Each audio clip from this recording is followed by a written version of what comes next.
সরকার জনগণের উপর চেপে বসে আছে, বললেন আমিনুল হক।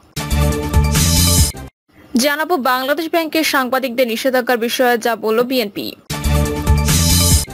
বিএনপি অসহায়ের পাশে দাঁড়ায়, আওয়ামী লীগ সরকারি ত্রাণ চুরি করে, বললেন ইশরাক। আরো জানাবো 30 এপ্রিল কি হবে আওয়ামী লীগে। জানাবো ভারতে মোদি হারলে বাংলাদেশে কি হবে। এবং সর্বশেষ জানাবো দেশের 5 জেলার সব শিক্ষা প্রতিষ্ঠান সোমবার বন্ধ ঘোষণা। শুনছিলেন সংবাদ শিরোনাম, এবারে বিস্তারিত। সরকার জনগণের উপর চেপে বসে আছে, বললেন আমিনুল হক। বিএনপি কেন্দ্রীয় ক্রীড়া বিষয়ক সম্পাদক আমিনুল হক বলেছেন, আওয়ামী লীগ নিজেরাই ডামি নির্বাচন করে সরকার গঠন করে। আওয়ামী লীগ রাষ্ট্রযন্ত্রকে ব্যবহার করে বিদেশি প্রভুদের সহায়তায় দেশের জনগণের উপর চেপে বসে আছে। আমিনুল হক বলেন, সরকার মেগা উন্নয়নের নামে মেগা দুর্নীতি করে টাকা বিদেশে পাচার করছে। এরা দেশ ও দেশের জনগণের কথা তারা চিন্তা করে না। জনগণের কাছে তাদের কোনো জবাবদিহিতা নেই, কারণ জনগণের ভোটের কোনো দরকার তাদের পড়ে না। তিনি বলেন, আজকে দেশের বিচার বিভাগকে আওয়ামী লীগ এমনভাবে দলীয়করণ ও রাজনীতিকরণ করেছে যে সাধারণ মানুষ তার সঠিক বিচারের আশা করতে পারে না। ফলে বিচার বিভাগের উপর সাধারণ মানুষের বিশ্বাস উঠে গেছে। দেশের সাংবাদিকদের কথা বলার স্বাধীনতা নেই। কেউ সত্য কথা বললেই তার উপর নেমে আসে অত্যাচার ও নির্যাতনের স্টিম রোলার। বাংলাদেশ ব্যাংকের সাংবাদিকদের নিষেধাজ্ঞার বিষয়ে যা বলল বিএনপি। আওয়ামী লীগের এমপি মন্ত্রী ও ঘনিষ্ঠদের দুর্নীতি লুটপাট লুকিয়ে রাখতে বাংলাদেশ ব্যাংকের সাংবাদিকদের নিষেধাজ্ঞা দিয়েছে বলে মন্তব্য করেছেন বিএনপি সিনিয়র যুগ্ম মহাসচিব রুহুল কবির রিজভী। তার দাবি, বাংলাদেশ ব্যাংকের সাংবাদিকদের প্রবেশ নিষেধ কেন? ব্যাংকে কত টাকা লুট হয়েছে? এই লুটকারীরা হচ্ছে আওয়ামী লীগের এমপি মন্ত্রী, না হলে আওয়ামী লীগের ঘনিষ্ঠজন। এই লুট ও দুর্নীতির তথ্য যাতে সাংবাদিকরা না পায় সে কারণে ব্যাংকে তাদের প্রবেশ নিষেধ করেছে। রিজভী বলেন, কারণ যারা অপরাধী তারা পাপকে লুকিয়ে রাখতে চায়। তাদের দুর্নীতি লুটপাট লুকিয়ে রাখার জন্যই বাংলাদেশ ব্যাংকের সাংবাদিকদের নিষেধাজ্ঞা দিয়েছে। রিজভী বলেন, যারা ব্যাংক ডাকাতি করছে, নদী নালা খাল বিল দখল করছে, তারা আজ দুর্দান্ত প্রতাপে সারা দেশ দাপিয়ে বেড়াচ্ছে। তারা সবাই ক্ষমতাসীন দলের লোকজন, এটা প্রমাণিত। এই সরকার ক্ষমতা থাকলে তাদের লোকেরা দেশের জনগণের ঘরবাড়িও বিক্রি করে দেবে, মন্তব্য করে ছাত্রদলের সাবেক এই সভাপতি বলেন, দুর্নীতিবাদ সরকার ক্ষমতা থাকলে দেশের জনগণের ঘরবাড়িও বিক্রি করে দেবে। বিএনপি অসহায়ের পাশে দাঁড়ায়, আওয়ামী লীগ সরকারি ত্রাণ চুরি করে, বললেন ইশরাক। বিএনপির আন্তর্জাতিক বিষয়ক কমিটির সদস্য ইশরাক হোসেন বলেছেন, জেল জুলুম আর নির্যাতিত থাকা অবস্থায় দেশের যে কোনো দুর্যোগে অসহায় মানুষের পাশে দাঁড়ায় বিএনপি। আর আওয়ামী লীগ এসব অসহায় মানুষের নামে বরাদ্দ হওয়া সরকারি ত্রাণ সামগ্রী চুরি করে। ইশরাক বলেন, বর্তমানে বাংলাদেশে একটা অবৈধ সরকার ক্ষমতায় আছে। তারা যে কোনো দুর্যোগে মানুষের পাশে দাঁড়ানো দূরের কথা, উল্টো তাদের নেতাকর্মীরা রিলিফের চাল চুরি করে, ত্রাণ সামগ্রী চুরি করে। অথচ আমরা গত 17 বছর ধরে নির্যাতিত হয়েও যে কোনো দুর্যোগে জনগণের পাশে থাকি। 30 এপ্রিল কি হবে আওয়ামী লীগে। আগামী 30 এপ্রিল আওয়ামী লীগের কার্যনির্বাহী কমিটির বৈঠক অনুষ্ঠিত হচ্ছে। উপজেলা নির্বাচন, মন্ত্রী এমপিদের অবাধ্যতা, দলের শৃঙ্খলা ভঙ্গ এবং উপজেলা নির্বাচনের প্রভাব বিস্তারের চেষ্টা ইত্যাদি নিয়ে এই বৈঠকের দিকে তাকিয়ে আছে সারা দেশে আওয়ামী লীগের নেতাকর্মীরা। আওয়ামী লীগ সভাপতি কি অবস্থান গ্রহণ করেন এবং কিভাবে তিনি বিদ্রোহীদের মোকাবেলা করেন সেটির দিকে তাকিয়ে আছে তৃণমূলের আওয়ামী লীগ। উপজেলা নির্বাচনে আওয়ামী লীগ একটা নিরপেক্ষ অবস্থান রাখতে চেয়েছিল। দলের পক্ষ থেকে সিদ্ধান্ত নেওয়া হয়েছিল যে দলীয় প্রতীক ব্যবহার করা যাবে না। শুধু দলীয় প্রতীক ব্যবহারের সিদ্ধান্ত নয়, আওয়ামী লীগ সিদ্ধান্ত নিয়েছিল যে উপজেলা নির্বাচন যারা অংশগ্রহণ করতে পারবেন তাদেরকে মন্ত্রী এমপিরা সমর্থন দেবে না এবং আওয়ামী লীগ দলগতভাবে কোনো প্রার্থী দেবে না।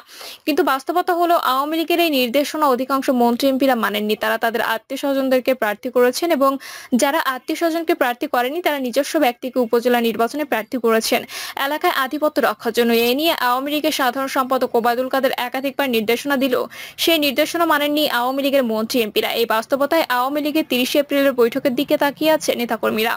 আওয়ামী লীগ সভাপতি কি ধরনের ব্যবস্থা গ্রহণ করবেন এবং এ নিয়ম আওয়ামী লীগের মধ্যে নানা রকম চর্চা হচ্ছে। ইতিমধ্যে আওয়ামী লীগের সাংগঠনিক সম্পাদকরা কারা কারা দলীয় নির্দেশনা অমান্য করে উপজেলা নির্বাচন করছেন, স্বজনদেরকে উপজেলা নির্বাচনের মাঠে নামিয়েছেন, সেই তালিকা তৈরি করেছেন। আগামী 30 এপ্রিলের বৈঠকে এই তালিকা আওয়ামী লীগ সভাপতির কাছে দেওয়া হবে। দায়িত্বশীল একাধিক সূত্রগুলো বলছে, উপজেলা নির্বাচনে আওয়ামী লীগ কঠোর অবস্থানে থাকবে। বিশেষ করে নির্বাচনকে যেন কেউ প্রভাবিত করতে না পারে, নির্বাচন যেন অবাধ, সুষ্ঠু ও নিরপেক্ষ হয় সে ব্যাপারে আওয়ামী লীগ সভাপতি কোনো ছাড় দেবে না। এই বার্তাটি প্রধানত দলের কার্যনির্বাহী কমিটির বৈঠকে দেওয়া হবে। বিভিন্ন সূত্রগুলো বলছে যে সমস্ত মন্ত্রী এবং এমপিরা দলের সিদ্ধান্ত লঙ্ঘন করে নিজেদের স্বজনদেরকে প্রার্থী করেছেন তাদের বিরুদ্ধে ব্যবস্থা গ্রহণ করা হবে পর্যায়ক্রমে। আওয়ামী লীগ আকস্মিকভাবে তাদেরকে বহিষ্কার করা বা চূড়ান্ত শাস্তি দেওয়ার মধ্য দিয়ে যাবে। বরং প্রথমে তাদেরকে কারণ দর্শানোর নোটিশ এবং যে সমস্ত নেতারা দলের সিদ্ধান্ত লঙ্ঘন করে তাদের স্বজনদেরকে প্রার্থী দিয়েছেন তাদের কমিটিগুলোকে পুনর্গঠন করার বিষয়টিও সামনে আসতে পারে। এছাড়া যারা মন্ত্রী এবং এমপি তাদের জন্য এক অন্ধকারাচ্ছন্ন ভবিষ্যতের বার্তা দেবেন প্রধানমন্ত্রী শেখ হাসিনা। একাধিক সূত্র জানিয়েছেন যে প্রধানমন্ত্রী শেখ হাসিনা দলের শৃঙ্খলা ভঙ্গের বিরুদ্ধে অত্যন্ত কঠোর অবস্থানে আছেন। তবে অন্যান্য রাজনৈতিক দলের মতো তাৎক্ষণিকভাবে সবাইকে বহিষ্কার করা বা দলে থেকে বের করে দেওয়ার মতো পদক্ষেপ তিনি নেবেন না। তবে বিভিন্ন সূত্রগুলো বলছে আওয়ামী লীগের প্রধান লক্ষ্য হল উপজেলা নির্বাচনকে অবাধ, সুষ্ঠু, অংশগ্রহণমূলক করা। নির্বাচনের জন্য ভোটার উপস্থিতি বাড়ে সেটি নিশ্চিত করা। এই বৈঠকে আওয়ামী লীগ সভাপতি কেন্দ্রীয় নেতাদেরকে উপজেলা নির্বাচনে যেন মানুষ ভোট দিতে যায় সে বিষয়ে জনগণকে উদ্বুদ্ধ করার পর জোর দিবেন। আওয়ামী লীগের পক্ষ যেন উপজেলা নির্বাচনে যাকে ইচ্ছা মানুষ ভোট দিক সে বার্তাটি ছড়িয়ে দেওয়া হয় সেই নির্দেশনা দিবেন প্রধানমন্ত্রী শেখ হাসিনা। ভারতে মোদি হারলে বাংলাদেশে কি হবে? ভারতের লোকসভা নির্বাচনের দ্বিতীয় ধাপ অনুষ্ঠিত হয়েছে। 7 ধাপে অনুষ্ঠিতব্য এই নির্বাচনের প্রথম পর্যায়ের ভোট হয় 19 এপ্রিল এবং সেখানে 102টি নির্বাচনী এলাকায় ভোট অনুষ্ঠিত হয়। দ্বিতীয় দফায় 26 এপ্রিল 89টি নির্বাচনী এলাকায় ভোট অনুষ্ঠিত হয়েছে। চতুর্থ দফায় ভোট হবে 7ই মে, সেখানে 94টি আসনে ভোট গ্রহণ হবে এবং সপ্তম দফায় ভোট অনুষ্ঠিত হবে 1 জুন।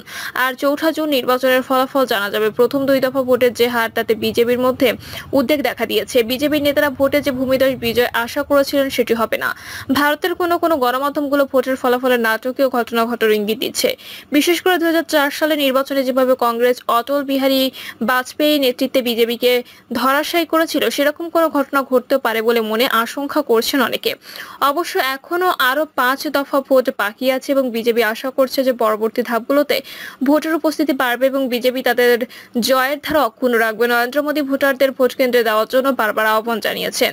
ভারতের নির্বাচনের ফলাফল কি হবে তা বোঝা যাবে আগামী 4 জুন। কিন্তু এখনো পর্যন্ত যে ভোটের হাওয়া লক্ষ্য করা যাচ্ছে তাতে এটা স্পষ্ট যে ভোটের আগে নরেন্দ্র মোদী নেতৃত্বাধীন বিজেপি জোটে যে নিরঙ্কুশ বিজয়ের ধারণা করা হয়েছিল সেটি বাস্তবতা নাও পেতে পারে।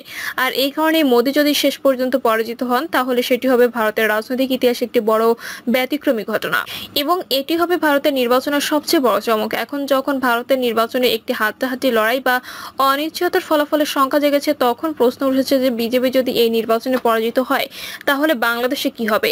গত 2টি নির্বাচনে ভারতের বিজেপি সরকার বাংলাদেশকে নিরঙ্কুশভাবে সমর্থন দিয়েছে।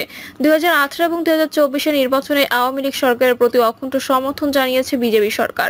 বিশেষ করে 2024 নির্বাচনে ভারতীয় সরকারের পরিপূর্ণ সমর্থন ছাড়া মার্কিন যুক্তরাষ্ট্রের নির্বাচনে ব্যাপক প্রভাব বিস্তার করতে এবং এই নির্বাচনকে অস্বীকৃতি জানান বলে অনেকে মনে করেন। মার্কিন মনোভাব পাল্টানোর ক্ষেত্রে ভারত গুরুত্বপূর্ণ ভূমিকা পালন করেছে। আর নির্বাচনের পর বিএনপি থেকে শুরু করে জাতীয় পার্টি প্রত্যেকে বলছে যে ভারত বর্তমান সরকারকে ক্ষমতায় রেখেছে। যদিও এরকম অভিযোগকে আওয়ামী লীগ অস্বীকার করে এবং আওয়ামী লীগ মনে করে যে জনগণের ভোটে তারা নির্বাচিত হয়েছে, কিন্তু ভারতের সঙ্গে সম্পর্কের বিষয়টি আওয়ামী লীগ বা বিজেপি কেউই অস্বীকার করে না। এখন প্রশ্ন হলো যদি বিজেপি পরাজিত হয় ইন্ডিয়া জোট ক্ষমতায় আসে তাহলে বাংলাদেশ সমীকরণ কি হবে? কূটনৈতিক বিশ্লেষকরা বলছেন যে বর্তমান সরকারের জন্য সমীকরণের কোনো পরিবর্তন হবে না, কারণ ইন্ডিয়া জোটের সঙ্গেও আওয়ামী লীগ সরকারের একটি সুসম্পর্ক রয়েছে। ইতিমধ্যে ইন্ডিয়া জোটের প্রধান দল কংগ্রেস তাদের নির্বাচনী ইস্তেহারে বাংলাদেশের সঙ্গে সম্পর্ক উন্নয়নের বার্তা দিয়েছে। অনেকে মনে করেন যে এখন ভারতে কট্টর হিন্দুত্ববাদী মনোভাবের কারণে সীমান্ত অস্থিরতা তৈরি হচ্ছে, মুসলিম বিদেশি বক্তব্য রাখা হচ্ছে, যার ফলে বাংলাদেশের মধ্যে একটা ভারত বিরোধী মনোভাব তৈরি হচ্ছে। শেষ পর্যন্ত যদি নরেন্দ্র মোদী তাহলে এই অবস্থানের পরিবর্তন হবে, দুটি দেশের সম্পর্ক আরো বিকশিত হবে বলে মনে করছেন সংশ্লিষ্টরা। দেশের 5 জেলার সব শিক্ষা প্রতিষ্ঠান সোমবার বন্ধ ঘোষণা। তীব্র তাপপ্রবাহের কারণে দেশের 5টি জেলা ঢাকা, চুয়াডাঙ্গা, যশোর, খুলনা ও রাজশাহীর সব মাধ্যমিক বিদ্যালয়, কলেজ, মাদ্রাসা ও কারিগরি শিক্ষা প্রতিষ্ঠান সোমবার বন্ধ ঘোষণা করা হয়েছে। শিক্ষা মন্ত্রণালয়ের এক সংবাদ বিজ্ঞপ্তিতে কথা জানানো হয়। তথ্য জনসংযোগ কর্মকর্তা এম.এ. খায়েরের পাঠানো বিজ্ঞপ্তিতে বলা হয়েছে, দেশে চলমান তাপদাহের কারণে স্বাস্থ্য মন্ত্রণালয় ও আবহাওয়া অধিদপ্তরের সঙ্গে পরামর্শক্রমে ঢাকা, চুয়াডাঙ্গা, যশোর, খুলনা ও রাজশাহী জেলার সব মাধ্যমিক বিদ্যালয়, কলেজ, মাদ্রাসা ও কারিগরি শিক্ষা প্রতিষ্ঠান সোমবার বন্ধ থাকবে। এতে আরো বলা হয়, তবে যেসব শিক্ষা প্রতিষ্ঠান শীতাতপ নিয়ন্ত্রণ ব্যবস্থা বিদ্যমান রয়েছে সেসব শিক্ষা প্রতিষ্ঠান কর্তৃপক্ষ চাইলে খোলা রাখতে পারবে। এছাড়া পরবর্তী সময় এই 5 জেলায় কিংবা তাপপ্রবাহ বয়ে যাচ্ছে এমন অন্যান্য জেলায় শিক্ষা প্রতিষ্ঠান বন্ধ রাখা হবে কিনা সেই সিদ্ধান্ত সোমবার জানিয়ে দেওয়া হবে। ঈদ উল ফিতরের ছুটি শেষে গত 21 এপ্রিল শিক্ষা প্রতিষ্ঠান খোলার কথা ছিল, কিন্তু তীব্র তাপ প্রবাহের কারণে ছুটি বাড়ানো হয়। সেই ছুটি শেষে আজ সব শিক্ষা প্রতিষ্ঠান খোলা হয়েছিল, কিন্তু তীব্র তাপ প্রবাহের কারণে দেশের 5 জেলার সব শিক্ষা প্রতিষ্ঠান সোমবার বন্ধের সিদ্ধান্ত এলো। প্রিয় দর্শক, এই ছিল এখনকার সর্বশেষ সংবাদ। আপডেট সব সংবাদ পেতে চ্যানেলটি সাবস্ক্রাইব করে বেল আইকনটি ক্লিক করে রাখুন।